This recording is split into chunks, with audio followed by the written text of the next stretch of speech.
বন্ধুরা আজকের ডেটে দাঁড়িয়ে আপনি তো একটা ইউটিউব চ্যানেল খুলছেন বা ইউটিউব চ্যানেল কিভাবে খুলবেন এই রিলেটেড ইনফরমেশান আগেই আমার থেকে পেয়ে গেছেন বা অন্যান্য জায়গা থেকেও আপনি ইনফরমেশান কালেক্ট করছেন।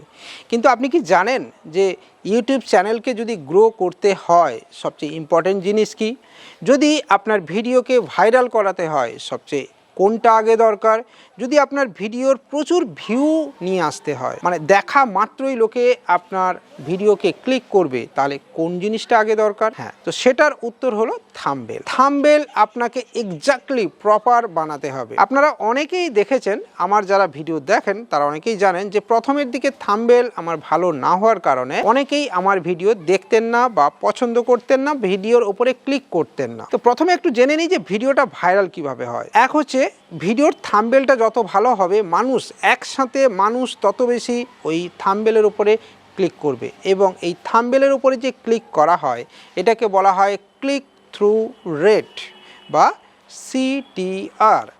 এই CTR-এর ওপরে অনেক কিছু বন্ধুরা ডিপেন্ড করে।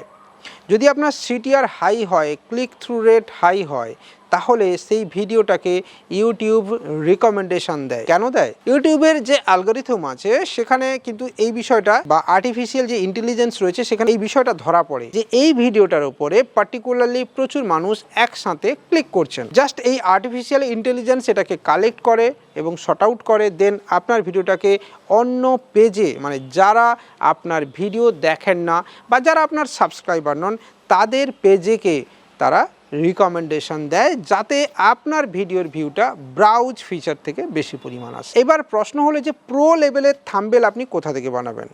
অনেকেই যেটা মনে করেন যারা প্রো লেভেল ইউটিউবার মানে বড় বড় ইউটিউবার তারা হয়তো ফটোশপ ইউজ করেন বা অন্য কোনো পদ্ধতি, কিন্তু না বন্ধুরা, আজকের ডেটে এতটা অ্যাডভান্স টেকনোলজি বেরিয়েছে আমরা কিন্তু থাম্বনেলটাকে আর ফটোশপের মাধ্যমে বানাই না। আজকের ডেটে একটা প্রফেশনাল থাম্বনেল বানানোর জন্য যদি ফটোশপ ইউজ করা হয় সেক্ষেত্রে একটা থাম্বনেল বানাতে যে পরিমাণ সময় এবং শ্রম খরচা হবে তার থেকে অনেক কম সময়ে আপনি অনলাইন পোর্টালের মাধ্যমে বা অনলাইন কিছু সাইট আছে যেখান থেকে আপনি বানাতে পারবেন। তো সেই অনলাইন সাইটগুলো কোথায়, কী নাম রয়েছে সেটা নিয়ে আজকে আপনাদের সঙ্গে একটুখানি কথা বলবো। তবে বন্ধুরা অনলাইন সাইট থাকলেই বা অনলাইন সাইটের ঠিকানা জানলেই যে আপনি প্রো লেভেলের একটা থাম্বনেল বানিয়ে দেবেন আর আপনার ভিডিওকে ভাইরাল করাবেন, এটা যদি ভেবে থাকেন তাহলে অ্যাবসলিউটলি ইউ আর রং।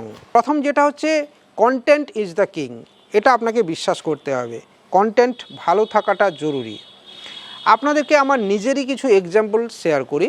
প্রথম দিকে যারা আমার ভিডিও দেখতেন না বাট চ্যানেলকে সাবস্ক্রাইব করেছিলেন, আজকে তারা আমার ভিডিও দেখছেন কারণ আমি কন্টেন্টকে চেঞ্জ করেছি, রিয়েলিস্টিক কন্টেন্ট দিচ্ছি বা প্রতিটি জায়গায় নতুন কিছু করার চেষ্টা করছি। এই নতুন কিছু, এই নিউ টিপস, এই বিষয়টা আপনাকে ইউটিউবে নতুন কিছু ভিউ পেতে, নতুন কিছু সাবস্ক্রাইবার পেতে, নতুন ওয়াচ টাইম পেতে, সব কিছুতে নতুন কিছু পেতে আপনাকে সাহায্য করবে আপনার চিন্তাভাবনা। তাই আবারও বলছি, শুধুমাত্র থাম্বনেল বানালে কিন্তু চলবে না। থাম্বনেল আপনি ভালো বানালেন কিন্তু ক্লিক হলো তারপরে ভিডিওটা দেখলো না, তাহলে আপনার ওয়াচ টাইম আসবে না, আপনার যে অ্যাভারেজ ভিউ ডিউরেশন সেটা আসবে না। সেক্ষেত্রে আপনাকে সবগুলোকে মেনটেন করতে হবে, কিন্তু প্রথমে দর্শনধারী তারপরে গুণবিচার হবে। এই কথাটায় বাংলায় এই কথাটাকে বিশ্বাস রেখে আপনাকে থাম্বনেল বানাতে হবে। আপনি কানাভা থেকে থাম্বনেল বানাতে পারেন। হ্যাঁ, আজকে একটা ঠিকানা আপনাকে বললাম, সিম্পলি আপনি গুগলে সার্চ করুন, কানাভাতে যান, আপনি এখান থেকে ফ্রি ভার্সানে বানাতে পারবেন। আপনার প্রো লেভেলে যাওয়ার দরকারই নেই।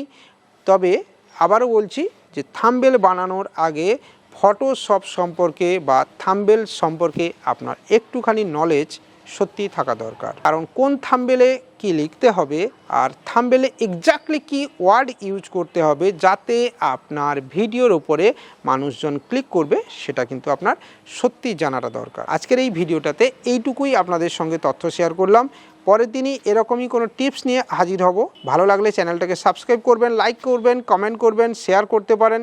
যদি কিছু ভুল বলে থাকি অবশ্যই আমাদেরকে একটুখানি শাসিয়ে দেবেন, ধমকানি দেবেন, চমকানি দেবেন, যা খুশি করতে পারেন নিজেদের মতো ভেবে। আপাতত আজকের মতো বিদায়।